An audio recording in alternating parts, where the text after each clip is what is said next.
This is Frontier Opening Bell, and I'm Temple Ashaju. Onyeka Ijoma joins us from Vertiva Capital Management, Bosun Omofaye, right here to give us some editorial judgment on the headlines before us this morning. And of course, before we get to the headlines, we'll look at the markets for yesterday. How did they settle and open the week? Nigeria was basically marginally up as on Monday, some 0.04%. The BRVM stock exchange went lower by 0.23%, while the Egyptian stock exchange based in Cairo was down by some 74 basis points. Nairobi stock exchange was positive by 0.28%. The Johannesburg stock exchange went higher by 0.41%. And we'll look at the Eastern African headlines now, where you've got the Central Bank of Kenya saying there's now stiff penalties for rogue digital money lenders, licensing, of course, by central bank. The Capital Market Authority in that country also pledges up some 5 million shillings for whistleblowers. In Ethiopia, you have MTN, Vodafone, Vodacom, and Safaricom submitting bids for full licensing as that country continues to liberalize its economy. Crystal Telecom bid farewell to Rwanda Stock Exchange trading floor. Bosun, let's present these headlines before you for judgment. I think I'm sure the whole central bank moving to regulate the mobile telcos, I think maybe I'll leave that to Onyeka, looking at what had happened in Nigeria with the central bank also in terms of regulating those who are doing payment system and payments business and all of that. From my point on that is that, look, no matter how you look at it, central banks around the world will have one very strong eye on on anyone doing anything digital and relating to money, by the way, in which because the money where deposits are ab initio deposits in the banks, as it were. So if you want to participate in transferring that money to one other individual or whatever, I'm sure the central bankers will have, any central bank will have an interest in that. But the Ethiopia story is the biggest story for me. I am happy for the Ethiopian authorities that they are moving up. I am happy that Safaricom, which is 100% African, born in Kenya, is getting this massive move into another largest market. Remember, Ethiopia is about 120 million people in terms of population. So I think it's about the second largest, most populous African country after Nigeria. So doing business in Ethiopia will be good business. That will change the game. MTN will not want this market to be cornered by Safaricom and the rest. So the battle is on. Whoever gets this done, that's why MTN is moving very quickly next week, the 4th of May, to list on Rwanda Stock Exchange very quickly to show that, look, because MTN is just a very small player in Kenya. So I think they want to establish in Rwanda and say, look, we love you guys. We want to be part of everything you're doing. Look at us. We're already in East Africa. We're listed on Rwanda Stock Exchange. We can bid for this license in Ethiopia, which is a bigger market. But I tell you, if MTN gets its foothold in Ethiopia, you can be sure that outside South Africa and Nigeria, Ethiopia will be the next hub for MTN because of the demography. And that is one thing they're pursuing. Because they're also very good when it comes to healthy competition. They're very strong players in that regard. Onyeka, any comments? On the Ethiopia story, yes, it's actually, it's about time, I should say, it's about time that the Ethiopian telecoms market was opened up to private investors. I believe that private investment is the most efficient way to deploy capital in any economy. And I'm also looking forward to, like we talked about a few weeks ago, I'm also looking forward to the telecom space deepening the stock exchanges in that part of the world, as we should see more diversification of revenues from in the economy. On the Central Bank of Kenya story, like Bosun said, it's actually very important for the central banks to take an interest in when digital players start to enter into the financial services space. One, because it helps, with proper regulation, helps manage antitrust breaches. It also favors the consumers in a number of ways, because we tend to have money lenders take on some very aggressive policies that might affect both the lenders themselves and also the consumers. So it's I think it's very important. We saw that in Nigeria with the CBN. They issued the payment service bank guidelines and all, as well as the digital payment solutions template. Thank you very much, Onyeka, for those comments there. Let's move on now to the Western African headlines, where the Debt Management Office in Nigeria invites expression of interest from transaction advisors for Nigeria's Sukuk issue. Ecobank's first quarter gross earnings was up by more than 10% to over 214.3 billion naira. And BOC Gases revenue dips to 778.49 million naira in the first quarter of 2021. If you compare that to what we saw in Kenya, BOC Gases, that's a wide margin of difference. Dangote Sugar is to propose 150 kobo dividend. That's 1 naira 50 kobo literally. And of course, Nestle Cote d'Ivoire reports some 893% rise in net income to 4.03 billion CFA franc in the first quarter of this year. BRVM, you've got SAF net income climbing over 121% to 7.5 billion CFA franc in 2020. That's a full year earnings there. Bosun, first before we go to Onyeka. Thank you. Let me just speak very briefly to the Nestle of Cote d'Ivoire. Again, this is headquartered in Switzerland. Nestle Nigeria is big. Nestle Cote d'Ivoire is big on the BRVM, and 893% rise in net profit means that a few things are going on. It's either the population in Cote d'Ivoire is increasing geometrically, that they are needing baby food and all of that. That is on one hand, or that during the lockdown of the virus, folks were busy cooking. If it's the Ghanaians, I'll say it's the jollof, but they have some very nice culinary in Ivory Coast, by the way, that is close. So, we're all neighbors, by the way, we're all West Africans. So you find they have their own part of rice, which is also very good in Ivory Coast. I've tasted it. So, and they're very good cooking as well. So I'm sure the whole of Nestle, whether it is food, milk, or seasonings, or whatever, must have grown exponentially. And the population is also increasing. So we need to watch this country very well when it comes to the population growth and demography and all of that in West Africa. We need to keep an eye on the Ivorians.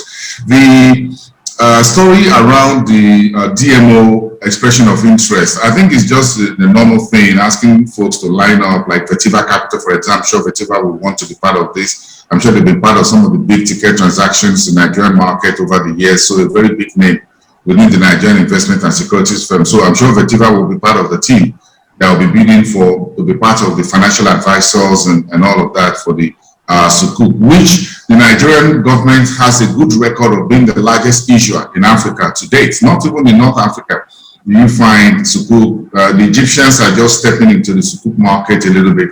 So this is one good business, and I think that is good. The earnings are there. The equity sugar, 1 naira 50 kobo per share dividend. I'm sure you guys are smiling. You just haven't told me.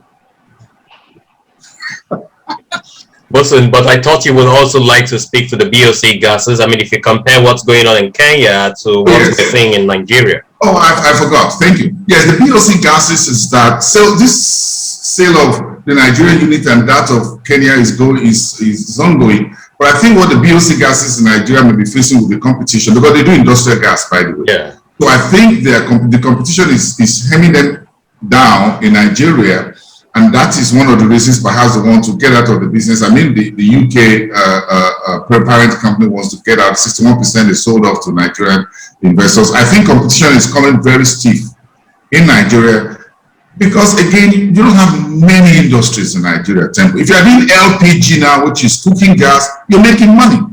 Because a lot of households, the street corner temple, Ijoma, you know that in every street corner now, guys are retailing LPG gas, which is cooking gas. Before you find companies that will do gas on an industrial basis, look, we have a problem with the economy here. the welders, the artisans who need gases to do welding or whatever, businesses are not moving as such. Folks are managing to get their daily bread temple. So who goes by industrial gases, by the way, to do welding for buildings, for roads and bridges? It's tight right now. So I think that business, to some extent, is becoming a little bit tight, and competition is also in there. Thanks. I appreciate that. Yeah. I appreciate that. Thank you so much, Bosun. Onyeka, let's have you dice some of these numbers, corporate earnings before us. Yeah, I think I'll start with the Ivory Coast, the Nestle Ivory Coast story. I think, like Blassen said, it might have been down to a surge in population, or just a surge in consumption, during the lockdown. But unfortunately, I would say that's not the case. It was largely due to pricing.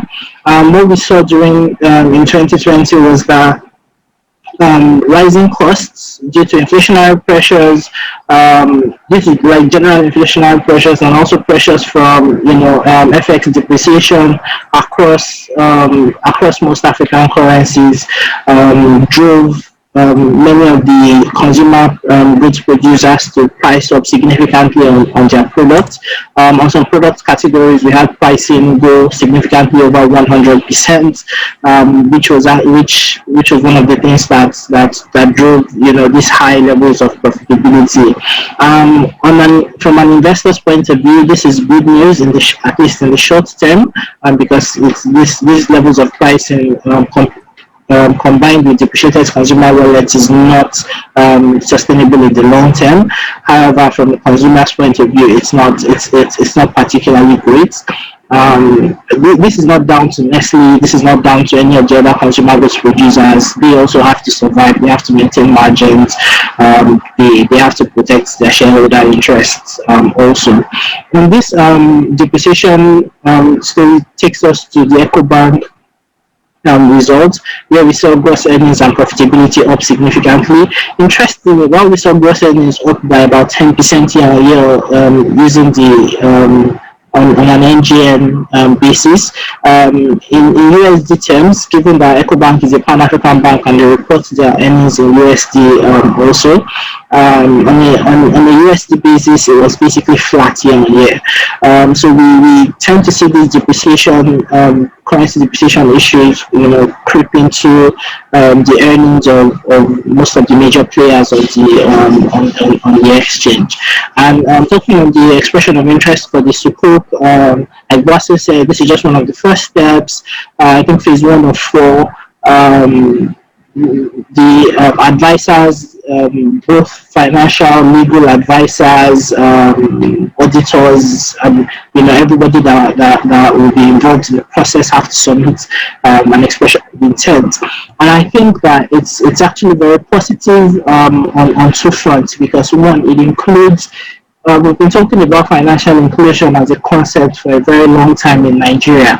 And the Sukuk is one of the first things that we've done to actually include 50% of the population, and this is 50% of the population, who do not invest in traditional vanilla investment securities, due to beliefs and religious factors and all. And the second reason why it's a good thing is that the Sukuk proceeds, the deployment of Sukuk proceeds tend to be one of the most transparent that we have in Nigeria. We tend to see a breakdown from the DMO of almost every single naira that that is raised from the Sukuk, and basically how it's spent, and it's largely spent on infrastructure projects, which has significant multiplier effect. So this is very positive. We know that. On the other hand, we're looking at a growing debt profile for Nigeria. The country is also looking to raise about 6 billion from the Eurobond market, basically trying to make up for the lack of foreign currency capital raises in 2020 and all that. And all this is just adding to a debt situation that is slowly approaching an overhang. at some point, and we should certainly be a little more cautious on our borrowing habits.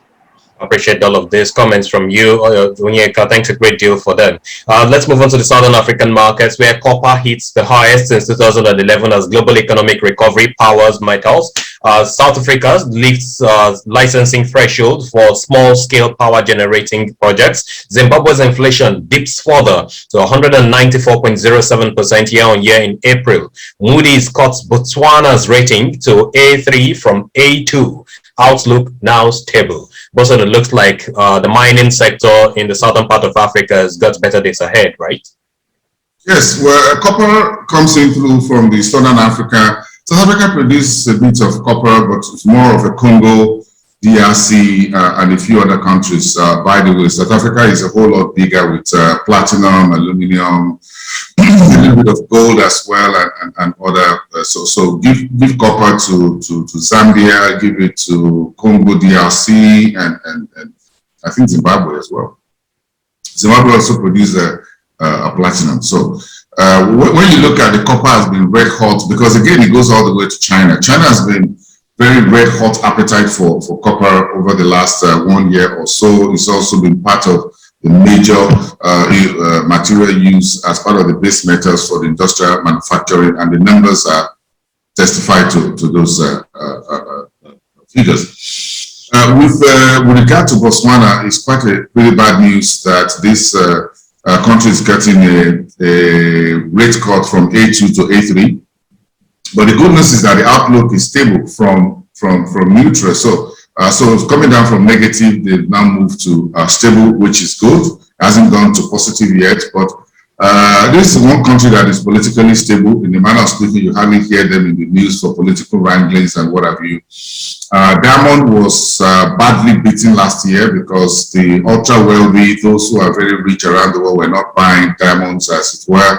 The folks were buying more of gold and other assets as it were. Central banks were buying gold also fast and furious last year because of the decline that I saw in dollar price, in dollar as well. So that could be one of the issues here for Botswana. But I think by and large, the diamond market is coming back very largely based on what licensing of the power generation is another thing entirely. All right, then thank you so much, Bosun. Anything to say to these headlines? Onyeka, you probably will be interested in the Zimbabwe inflation that is decelerating at this point. Yeah, definitely. But I think I would start with I think I would start with the South Africa power generation story and the copper story. On South Africa power generation story, I think it's a very important development. We know that South Africa long held as a roadmap for what the African electricity sector can be, in the long term, had been experiencing some issues in recent years, and I think the hope for this project is that we would start to see some improvement in power generation capacity, as they start to license, smaller power generation, companies, much like what Nigeria did to solve its oil refinery problem with modular refineries, with licensing modular refineries. However, I find it interesting that the push is to license more power generation companies, when power generation in itself was not the key problem for South African power industry. It was more with the power distribution. It was more with the utility companies, the distribution, and with load shedding and all of that.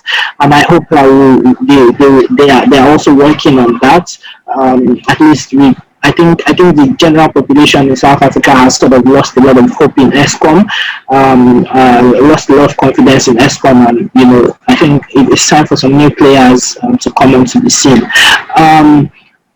Looking at the copper story, I think it's interesting that we've seen the global economic renaissance support the metals market, across the world.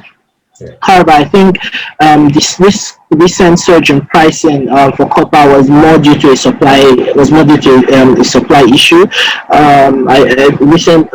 There's news that Chilean port workers will be going on strike to protest some pension changes, some changes to pension regulation in the country, and this will have a significant impact on the amount of copper supply in the world, which has pushed copper prices significantly up to the 2011 levels. There's a lot of talk of copper going to 15,000, the bullish run to 15,000. I think that might be a bit overstretched at the moment. I don't think that this strike will last significantly longer. And even though we are currently in a bull cycle for the metal market, that might be just a bit too bullish in the short term for copper. But long term, given the decarbonization push across most European and North American countries and the push to more green alternatives, we might see a surge in demand for copper as well as other key metals used in electrification for using alternative sources. I better start talking to my asset managers again. Thank you so much for all of those perspectives shared, Onyeka. Let's now move to the last lap of the show, which is the Northern African headlines, and quite a number of corporate stories there again. Dana Gas in Egypt cancels $236 million oil and gas deal with IPR Energy Group. British Petroleum begins production on the $9 billion West Nile Delta project in Egypt. Suez Canal Bank to launch mobile banking services in the third quarter of 2021, and that's MSE. We have Enacle declaring a 61.15% rise in turnover in the first 3 months of 2021. Bosun. There are quite of issues here. The Dana Gas business with its parties will have to be resolved. Dana Gas is one big name within the Egyptian market, so I'm sure they will have to resolve how this project move forward. Suez Canal Bank mobile banking business. Look, everyone has gone mobile these days, so you can't stay on the ground anymore. Everybody's moved up. So to that extent, if you stay on the ground, you are not in business any longer. So mobile money banking has to go to penetrate. If you look at the cultural issues and all of that within the North African corridor, you will understand that there are a bit of issues with some of these type of fintech evolution that could have happened there long ago. But because of cultural nuances and a few other things, became a little bit laid back, like what you have for the rest of sub-Saharan Africa, like you have in East Africa, where mobile money has taken off long ago in Nigeria, in Southern Africa, in other parts of West Africa. So the banks in North Africa are beginning to reshape a little bit, and as you see more democratic footprints across that the Sahel region, if you see transformation and economic transformation, as I see governments opening up, including women in financial inclusion and what have you, opening up and all of that, I think with time, some of these mobile banking, whatever other services will continue to expand, and the economies are opened up from the grip of historic cultural nuances that had held them back in some sort over the years and decades and centuries, as it were. Thank you so much, Bosun. Any contributions to this, Onyeka? You like to speak to the British Petroleum still indicating interest in Egypt, having exited major parts of upland Africa? I guess I'll talk on their gas projects, especially the Waving gas projects, which I think we recently started production on, and I think the British, I think it just signals the push from crude oil to gas and other less carbonizing fossil fuels across the market, where we have British Petroleum actually investing significantly in gas production. In Nigeria, we've talked a lot about I know we've talked a lot in the past about gas production and alternative fuels being the future, and I think it's very interesting to see some major petroleum companies also moving into that space with the West Nile Delta project in Egypt and across the Mediterranean. Yeah, I think for Nigeria, I think we should not see gas as the future. I think the time for gas is already here. Anyone talking about gas as a product of the future is living in the past. Gas is already here. Gas is here. Gas is now. In fact, so with electric vehicles and all that, I'm telling you, if we're talking about gas, because we're just talking about the decade of gas in Nigeria with the NGC and NNPC, a decade of gas moving forward, oh my God, that decade should have been last 10 years. So by now, we should be in the future. But let's see, we can still catch the train. But by the way, let's see if the train is still available for us to ride on. I'm happy to know that, Bosun, you're optimistic today on something, at least with Nigeria. Thank you. Gentlemen, thank you for your analysis and your perspectives shared on the show this morning. Onyeka Ijeoma, industrial goods analyst with Vetiva Capital Management. Thank you so much. Bosun Omofaye, executive editor here at Frontier Africa Reports. I appreciate your considerations. Thanks a great deal. This has been the show for today. I'm Temple Ashaju. I'll see you next time. Bye for now.